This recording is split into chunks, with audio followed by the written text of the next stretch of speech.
it's late in those in these games. It's tough because it starts to open up a little bit, but it's just in the moment. You can't really prepare for it. You just got to be ready for anything that comes your way. And it was low to my left, and I made a similar save in the first half as well. But the guys set me up really well to make that save. It's not as simple as he shoots and I make the save. There's pressure coming from all different ways, and the guys really dug in there at the end to really limit their chances and to make the saves that I made easier. Jackson, this was a completely different game than what we saw at Tampa Bay. First and foremost, what changed for you and the back line defensively? I think the last game against Tampa Bay was a little bit of a wake-up call, especially the second half.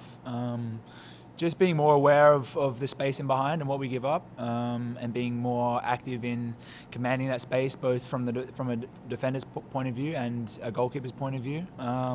But also we're at home, so the energy is a lot better, and the guys really just stuck in there. Defensively, everyone was working from the forward line. The press was impeccable, and the defenders as well. There was a lot more communication tonight and a lot more awareness of the spaces that we gave up. This is also a club first in history. You got the first clean sheet ever in Rhode Island FC history.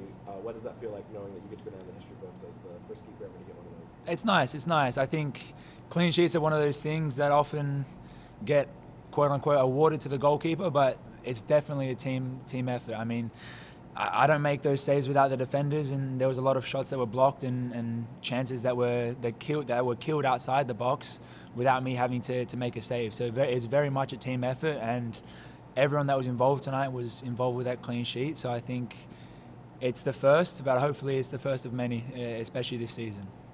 Kind of just alluded to it, but Coach told us earlier that you guys grew as a team tonight. In what way did you guys grow, and how important is it for this young team? I think a red card always makes a team come together. I mean, it can go one of two ways. Either you sort of fold or you come together, and I think we did really well to come together. I think we dominated that second half from the outset, and even when we got the red card, I think we still continued in that fashion. So I think being aware of our strengths and showing that we can do it, I think, is the main thing. I think having the confidence within ourselves to play the way that we want to play, despite the conditions, despite the man down, despite the opposition, I think was a really nice thing tonight. And hopefully it's, like I said, the first of many and a trend of future games to come. Speaking of the conditions, at least weather-wise, never easy for a keeper to go in with rain like this and moisture like that. What was in your mind? What did you have to do differently tonight to prepare for the match? I think just being more aware of what's coming. So preparation-wise, in terms of where the play is building and what potentially could come. Balls in behind often skid on in conditions like this, especially on turf. They play a lot quicker. And the same goes for shots. So everything comes a lot quicker, so you need to prepare earlier. And the same goes for passing and balls around the back. Everything's just a little bit quicker, so your mind has to be a little bit sharper. And then final question for me, this is a starting lineup in its fourth iteration, same formation. Do you feel that the team is at the right place from a gelling perspective? Like the back three tonight were a different back three from the last game. How much closer are you guys to seeing a solidified and solid back three to support the keeper? I think with the team that we have, we've got really good capability to have some fluidity in the lineup, so guys can come in and there's not much change, as you saw tonight. I think we were really solid tonight, despite the outs and the differences that were to last week. But honestly, having consistency throughout the season is tough. It's a long season.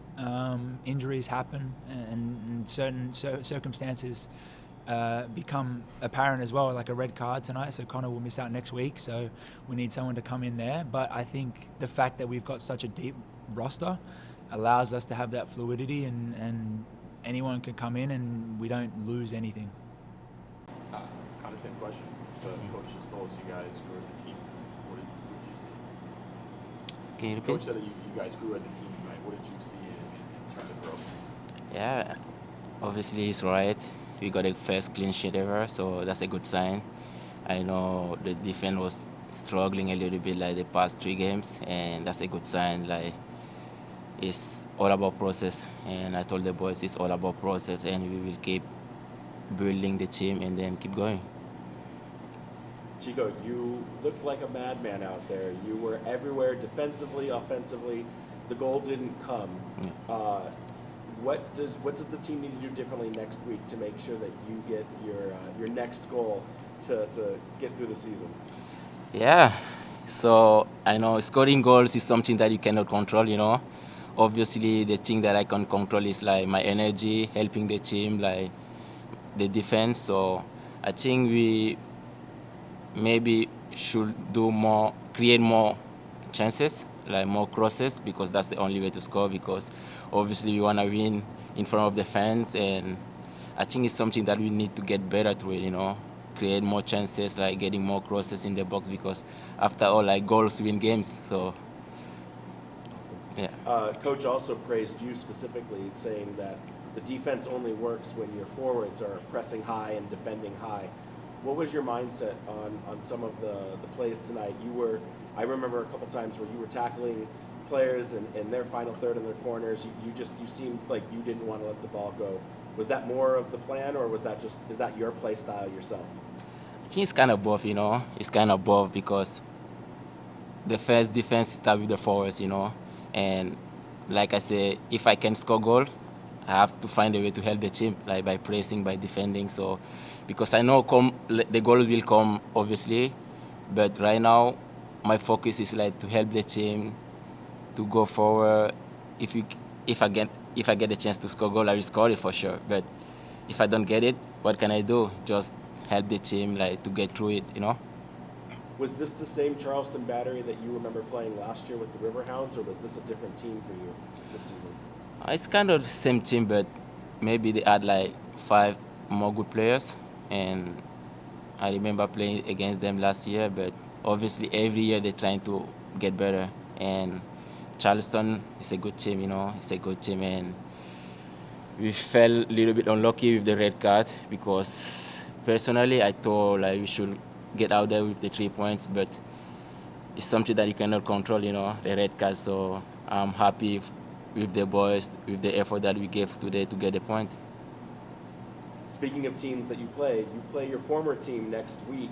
What's going through your mind as the Riverhounds come to Rhode Island on April 13th? Yeah, I'm just gonna take it like other games, you know. Obviously, I have a respect for the Riverhounds, but right now Rhode Island is my family, it's my team. So Riverhounds was the past. My focus right now is with Rhode Island and try to get the 3 points next week. What'd you like tonight? What did I like? Like that we didn't get scored on, got a shutout, didn't concede a goal. I like the effort from, obviously, the red card is what it is, but for them to react and finish the game that way, very proud of them. The guys on the bench was encouraging everybody, so they grew as a team. They definitely grew as a team tonight, so really proud of that. Sorry for my voice. I'm sick and shouting. And it's cold. And it's cold. What was the game plan, or what were the changes that you wanted to adjust for the team coming from Tampa Bay to the Battery tonight? Yeah, I thought the Tampa game, second half, I thought,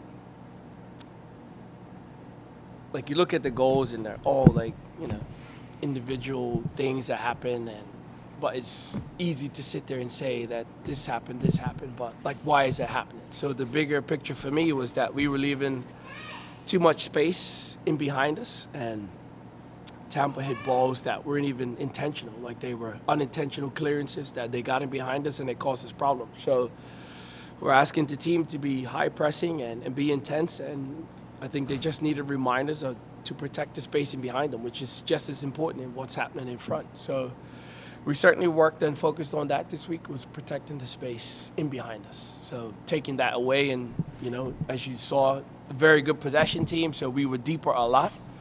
And it was tougher for us to get out, but they didn't really hurt us. So, you know, sometimes that's the game. You just have to respect the opposition. They're good in possession. We didn't want to give them that much of the ball, but they ended up having it. 4 games in, for a team to take your plan and execute it, I mean, that says something about a team that's only played 3 games together to this point.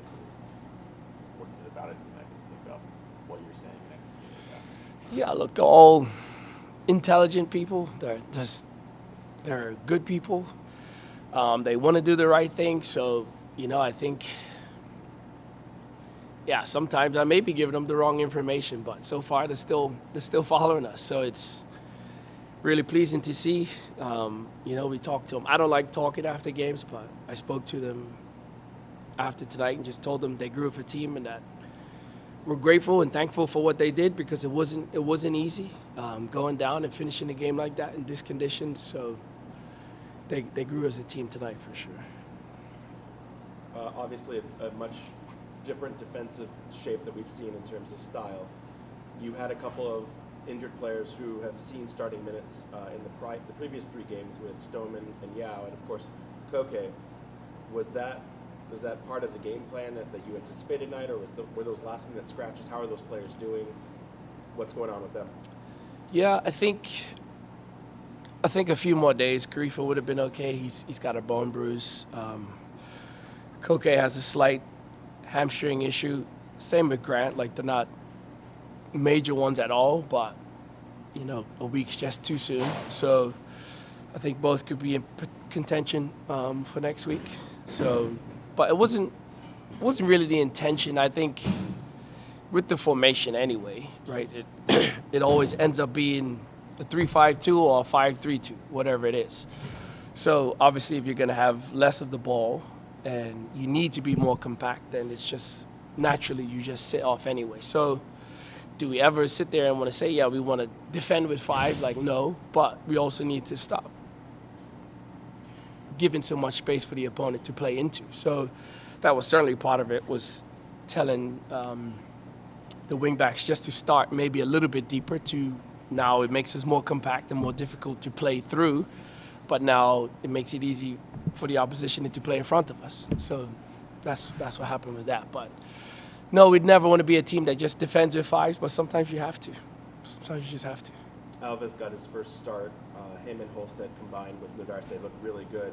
Any additional comments about those 3 specifically, since they really held down, along with Jackson Lee, in keeping that game scoreless, at least defensively? Yeah, we just talked to them about just being more compact as a team collectively, right? And just not giving the opposition so much space in behind us, so much space in the channels. So they certainly executed and took care of it. And, I think with everything, it starts from the front. Like, Albert leads that, Noah leads that. I thought Joe did a fantastic job. Like, they had Malloy's one of the best midfielders in the league, and Joe had a lot of defensive responsibility and trying to keep him quiet and take away his touches in important areas of the field. So, a good team defends from the front and attacks from the back. So, yeah, it started from Albert, but then obviously you see all those other guys just contributing to that in the back end, putting out the fires when they need to. It's always dangerous to ask a coach about fouls and their opinion on the ref, but I will say that it seemed like Rhode Island was picking up more than their fair share of yellow cards on the night. That's been a problem for this team going through their first 4 games in comparison to the trend of other teams. What do you say? The first time we asked this question, you said you were proud of the physicality of the guys. What do you say now as this team starts to kind of lean towards the higher stat of yellow card accumulation and now red card accumulation? Yeah, I mean, it's certainly difficult, right? Like, I don't know, you say everything, life's a balance. Like, yeah, you want them to be aggressive. You want them to foul. You want them to commit fouls in certain areas of the field. Like we talked about, not committing them in our own half, because that now leads to dangerous free kicks that we've been scored on 3 times. So we talked about that. I don't want them to lose that aggression. Like, if we get 1 or 2 red cards throughout the year because of accumulative yellow cards, then so be it. But obviously we don't want to go down a man. We spoke to the guys at halftime, like, guys, if you have a yellow, you can't get another one. But I just wonder now, it seemed to me that I don't know if that's getting around as well, like getting around the league and getting to the officials that we are aggressive, and now we're being judged as that. And yeah, we are aggressive, but some of those fouls weren't warranting a yellow card, in my opinion. So is that now getting around that, oh, this team's aggressive, so now we're being refereed in a different way? Just ref the game. Like, don't ref us based off of what you think we are. Just ref the game on what it is. So I don't know if that was the case. I don't know if I'll get in trouble for that. Don't care. Do you think the opponents are using the team's physicality against you guys?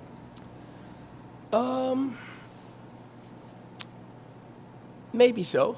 Maybe like players are now knowing that we are aggressive, and maybe they think they can buy more fouls. Maybe that is the case. But I think players do that anyway. Like a clever player is going to try to invite fouls and get fouled anyway. So I wouldn't want them to change that. I don't think there's a difference between being aggressive and being violent or being stupid. Like they're making soccer plays. Like they're not doing anything reckless. Like they're not trying to injure people. They're not endangering the safety of the opponent. They're just being aggressive athletes. Nothing wrong with that. Final thoughts on the game and the fans. Lots showed up despite the rain, despite the cold. Yeah. What were your final thoughts on that? Yeah, I mean, again, like we spoke to the players about, this is who you have to be, and you have to provide a source of entertainment for the people of Rhode Island. And one thing, they'll always stick with you if you don't quit. And they didn't quit the first game. And, the game in Tampa, like we've played 5 really good halves of football prior to that. And that was the 6th. And other than that, like just wipe that one out. That's not who we are. So certainly the fans just sticking it out and being with us. And again, like that last 10 minutes, like got difficult. So, but every extra bit of energy that the players can muster from somewhere, and naturally it always comes from the fans first. So yeah, again, really grateful to the people that showed up and braved the weather. Like it wasn't fun for anybody, but I'm sure at least they're leaving somewhat satisfied. So hopefully we can provide that for them for the next one. We got 15 home games left, that they always leave happy in some form or fashion. I was wondering, as a coach, like when there are all these distractions going on, like it was raining on and off, and that made it tough, and the refs might have been dictating the game a little bit. What things are you saying to your guys and your team, like all the way through, besides just at halftime if you have the yellow card, like besides awareness, what kind of things are you saying to like focus and motivate? Yeah, good question. I mean, I try to live by the saying, control what you can control. We can't control the weather. We can't control the referees. There's no point in getting upset with the referees, even though it may look like I am, but I know I can't. I know I can't control it, but it's, I'm human, so you're just going off of what you feel. But yeah, the weather they can't control, but I also, like you all live here, and the weather ain't been nice this spring, and that's something else we said to them. Like, you guys have suffered and trained in this weather. Like, I think it was it Tuesday? Tuesday or Wednesday? It was a really cold and rainy day, and we easily could have went inside, but we said no. We're gonna have to play in a Saturday, and they haven't practiced in it, so just said to them, like, look, you guys have not suffered. I mean, but they've had to put up with this weather all of preseason. So, yeah, you're built for this. So it's, yeah, they can control it a little bit, but they'll prepare it. Like it's not nice. Nobody enjoys it, but it is what it is. We can't control it. We got to play in it. So.